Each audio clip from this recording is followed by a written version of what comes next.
Robby, what is on your radar? Anthony Fauci, top advisor on COVID-19 under both Presidents Donald Trump and Joe Biden, was certainly in the hot seat last week, facing intense criticism from congressional Republicans as well as unending praise from congressional Democrats. Last Monday's hearing, organized by the House Oversight Committee's Select Subcommittee on the Coronavirus Pandemic, functioned as a quintessential example of the extreme polarization that characterizes modern U.S. political discourse. For half the country, Fauci is a villain. For the other half, he's worthy of sainthood. Occupying the former camp, Georgia Republican Representative Marjorie Taylor Greene refused to call him by his medical title, instead referring to him as Mr. Fauci, and repeatedly said that he should be sent to prison. On the other side, Maryland Democrat Representative Jamie Raskin apologized to Fauci on behalf of his colleagues, chided the right for embracing the big medical lie that Fauci was somehow responsible for causing the pandemic, and then pointlessly turned the conversation toward Trump's recent felony conviction. When asked about the hearing during an interview on CNN, Fauci said that Greene's irresponsible rhetoric would increase the number of death threats that he receives. There are a segment of the population out there that believes that kind of nonsense, he told CNN's Caitlin Collins. Now, let's agree that neither Fauci nor any other person in public life should face death threats. At the same time, no one should be prevented from going after a public official simply because doing so is likely to send encouraging signals to more aggressive and irritating critics. Arguments to the contrary tend to be incredibly one-sided. In any case, mainstream media figures often attack right-wing figures for directing death threats their way while ignoring the fact that the right-wingers also receive death threats when subjected to media scrutiny. That's precisely what happened to popular conservative social media account Libs of TikTok after the Washington Post revealed her real name as Hyrachik.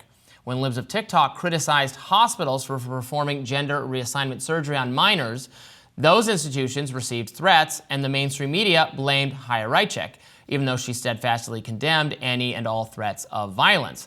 But when Rychik herself gets death threats, that somehow isn't worthy of the same condemnation from mainstream media. Now, I firmly believe that responsible rhetoric and accompanying threats of violence, irresponsible rhetoric and threats of violence, ought to be condemned in both directions. At the same time, no one should feel obligated to pull their punches just because there are a lot of angry people on the internet who might get carried away. That would be self-censorship. Now, in this vein, we should also agree that calls to imprison Fauci are at best premature. He has not been convicted of any crime. Moreover, his misguided pandemic policies cannot be prosecuted. Critics are right to call out his ever-shifting opinions on the efficacy of masks, his downplaying of post-infection immunity versus vaccine-related protection, and his 6 feet social distancing guidance, which he now admits had little scientific basis and was essentially invented on the spot. Now, government officials who propose bad policies should be voted out of office or fired as appropriate. They cannot be jailed, however. Fauci's role in the alleged lab leak cover-up is a different matter. As my colleague at Reason Magazine, Christian Britschke, documented, it is now well established that Fauci's straightforward denial to Republican Kentucky Senator Rand Paul regarding U.S. funding of gain-of-function research was at best misleading and potentially an outright lie. Lying to Congress is, in fact, a crime. David Morans, a top Fauci deputy, has admitted to thwarting journalistic inquiries by making certain emails invisible to Freedom of Information Act requests. Suspicious. There are serious questions about whether Fauci pushed scientific experts in his orbit to embrace the natural spillover explanation of COVID-19's origins, possibly because the lab leak explanation would have invited greater scrutiny of U.S. health bureaucrats and their research priorities. Rising interviewed Senator Paul last week about Fauci's role in suppressing the lab leak theory, and he stated that he had come to believe the National Institutes of Health are, quote, more secretive than the CIA. Let's watch. Now, I've asked the NIH, was there internal deliberation? Did you guys have a discussion? Did you have scientists presenting the evidence for why this was not gain of function? I'm assuming that happened, but the NIH will not reveal that to me. I've asked for 3 years for it. Last year, almost a year ago, I had the Democrat chairman sign a letter with me. We still don't have that information. In fact, it is my conclusion that the NIH is actually more secretive than the CIA. And that's alarming and disturbing and really should not be tolerated. But whether Fauci has actually made himself criminally liable is beyond the point. It's abundantly clear that he did not deserve the hero worship he received throughout the pandemic. Remember the Fauci candles everyone had? I didn't have them, but some people did.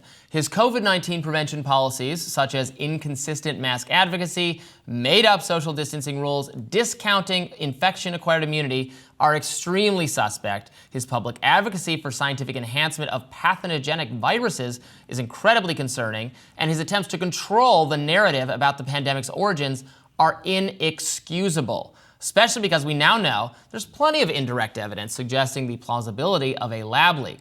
Lena Chan, a molecular biologist and frequent guest on Rising, has made that case in the pages of the New York Times. She writes that, quote, although how the pandemic started has been hotly debated, a growing volume of evidence gleaned from public records released under the Freedom of Information Act, digital sleuthing through online databases, scientific papers analyzing the virus and its spread, and leaks from within the U.S. government suggests that the pandemic most likely occurred because the virus escaped from a research lab in Wuhan, China. If so, it would be the most costly accident in the history of science. Zeynep Tufekci, a sociology professor who also writes a regular column for the New York Times, reacted to last week's Fauci hearing with alarm. Her scathing assessment was this: it emerged during these congressional hearings that U.S. scientific authorities had no idea what viruses the Wuhan lab was using or what work it was doing. And that continues to be a damning indictment of our federal government's approach to public health and of the number one most important public figure responsible for government health policy. That is Dr. Anthony Fauci. So I thought it was a pretty illustrative week last week as he's at this hearing, getting slammed by Republicans, praised still by Democrats, even though there's been a lot of mainstream media coming around on lab leak theory, suppression having been a bad thing. So much of the rules now we know, like social distancing, he said, yeah, it's just kind of made up, did not have any scientific basis. I think it's long past time to revisit his status as like the greatest American who's ever lived, which is the way many liberals treat him, not necessarily people on the left, but certainly the mainstream has treated him. Yeah, I think when we reflect on making public health policy, there's always this phase, especially when it's an outbreak, that we're unsure how contagious it is, what to do to prevent it being spread. You have to make policies that are precautionary, and I think at the beginning a lot of these policies were precautionary. Like, this is probably best if you keep your distance while we figure out what's going on. We don't have enough time to give you, months-long peer-reviewed research on this because it's happening right now before our eyes. And so I think some of that stuff was precautionary, and their biggest mistake was not communicating it effectively, that's what it was. They wanted to prove to people that there's some science behind this, you need to do this for X, Y, and Z reason, instead of just saying the accurate information of, we think this is what's best right now. It's precautionary. We don't know how contagious this thing is. We think this will protect everyone. I think people were in such a panic at the beginning of the pandemic that would have been fine. They don't need the person in charge to say, we know absolutely everything, so that they have this confidence that our society is not falling apart, which it seems that they were trying to avoid that, which feels unnecessarily patriarchal, that we're too dumb to understand that science takes time. So just, they did think there is science, yeah. Trust us. And so I think that was their biggest mistake. I'm curious what you make of his response in these hearings, that he wasn't trying to cover up a lab leak, and there's an email exchange where someone brought up to Fauci directly, we believe it's possible there was a lab leak. And he says, if this is a substantiated claim, you're going to need to forward it to the proper channels.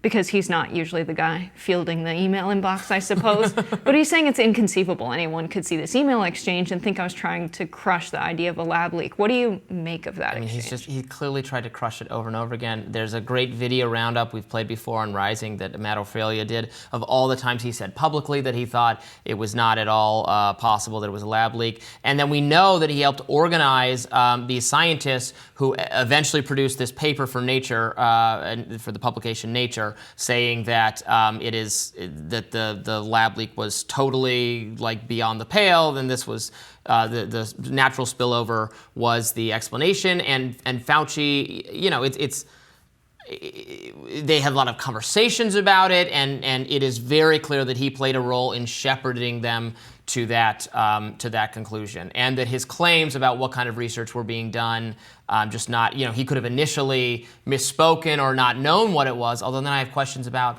well, if you don't know what kind of research they're doing, why did you sign off on this research? He was routinely the one, right? He admitted this in a behind a closed doors deposition, where during the time where Barack Obama had ordered a pause to gain-of-function research going on, that Fauci was able to sign off on exceptions and have that research done anyway. And now he wants to say, well, I don't know exactly, or what emerges is that we did not know exactly what was being done. And I'm like, well, that is on you, man, because you were the chief officer in charge of crafting this policy. He remains the foremost advocacy of doing this research and continue to allow it to be done, even when the actually elected president of the United States tried to forbid it because Obama correctly thought it was too dangerous.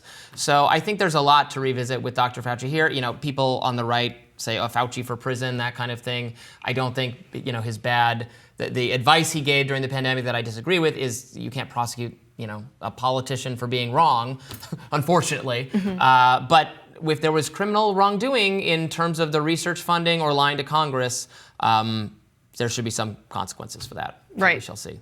Absolutely. More Rising right after this.